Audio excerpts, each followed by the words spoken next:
मेरे हृदय से सभी दर्शक भाई बहनों को साधुवाद। हर हर महादेव। ओम नमः शिवाय।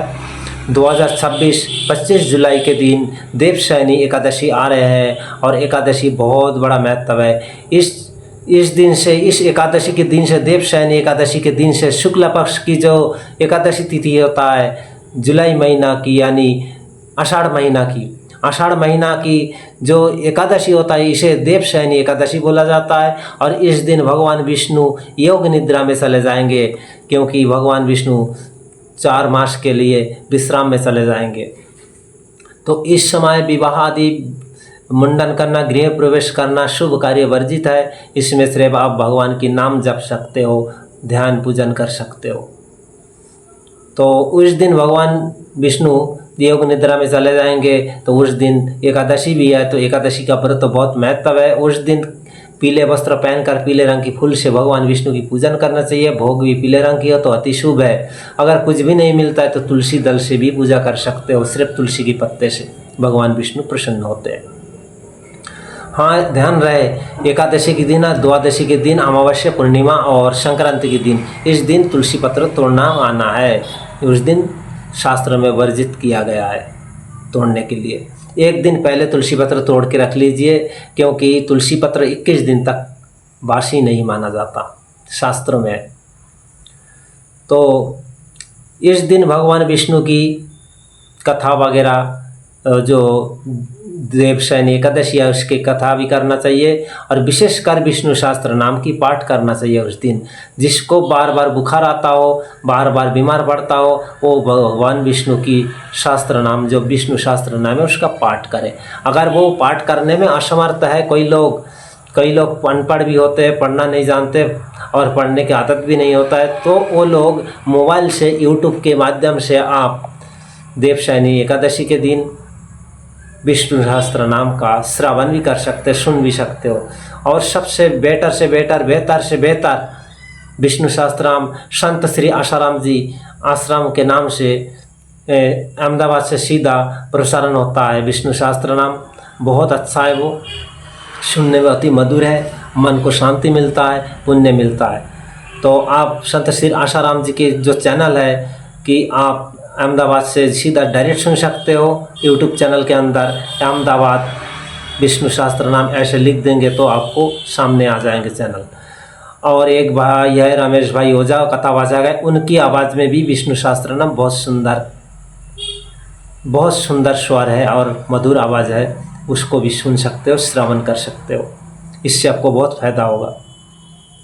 विशेषकर बार बार बुखार आता हो तो उनके लिए बहुत अच्छा है। जिनके ज़्यादा बीमार रहता है, शरीर में बात बढ़ा हुआ है, दर्द रहता है, तो उनके लिए जो एकादशी तिथि है बहुत बड़ा महत्व है। एकादशी तिथि कोई फैशन के लिए नहीं है, कोई खाली भगवान को प्रसन्न करने के लिए नहीं है, अपने शरीर के लिए, स्वास्थ्य के लिए बहुत ही धमाकेदार व्रत है ये।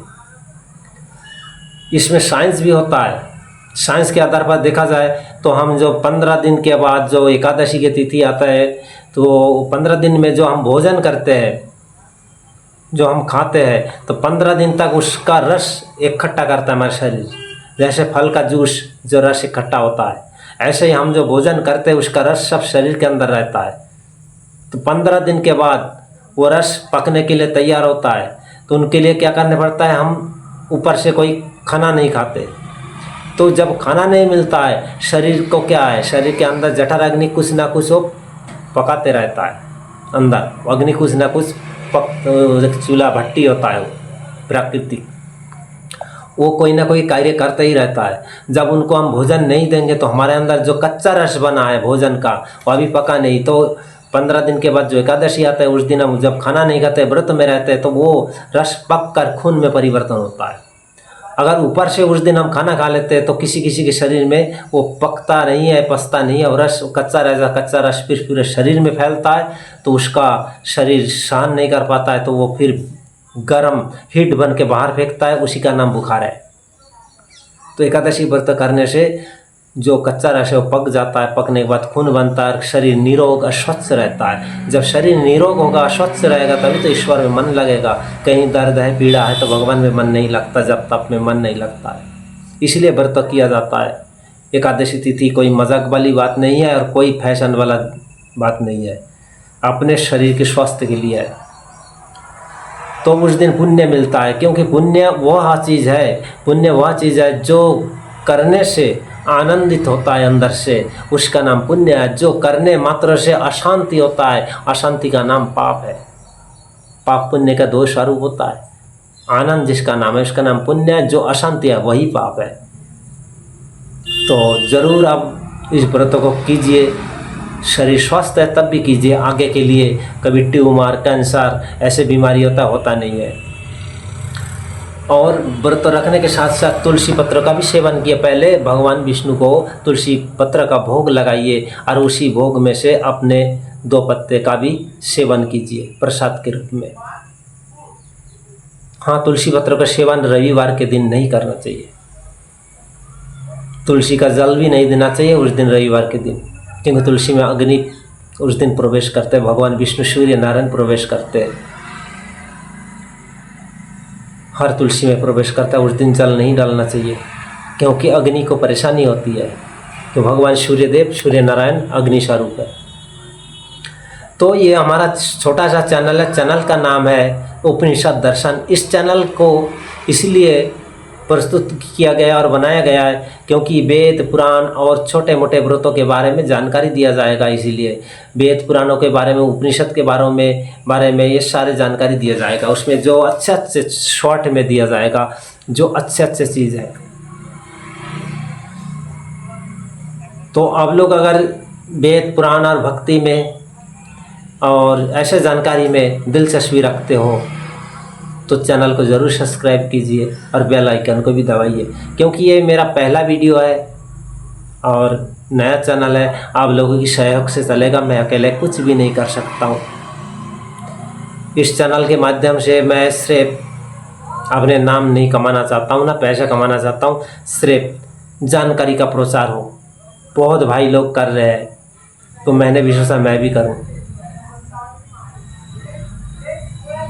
क्योंकि जब हम संसार में आए हैं तो ईश्वर की प्रचार और ईश्वर की भक्ति करना चाहिए। तो मैंने बहुत पैसे से वेद पुराण खरीद रखा है, तो इसमें खरीद के घर में रखने से कोई फ़ायदा नहीं है। अकेले मैं कर नहीं सकता, इसलिए सोशल मीडिया के माध्यम से बहुत सारे जानकारी भी दे सकता हूँ। मेरे जानकारी के साथ साथ लोगों को भी, जनता को भी जाना चाहिए। तो इसीलिए मैं वीडियो अपलोड करूँगा और मेरा कोई भी लालच नहीं है। बहुत लालच से पैसे कमाने के लिए करते हैं, मैं कुछ नहीं, मैं सिर्फ ओरिजिनल चीज़ ही डालूँगा। इसमें कोई फेक नहीं डालना है, कोई फेक चीज़ नहीं बताना है। जो शास्त्र में है वैसे ही बताना, अपनी तरफ से कुछ नहीं बताना। तो आप लोग भगवान विष्णु के पूजन कीजिए, अपना जीवन धन्य बनाइए। एकादशी का व्रत करके अपना जीवन धन्य से परिपूर्ण करिए और भगवान विष्णु की हमेशा के लिए अपार भक्ति आपके हृदय में प्रकट होता रहे, यही मेरा कामना है। मिलते हैं अगले वीडियो में, तब तक के लिए हर हर महादेव, ओम नमः शिवाय।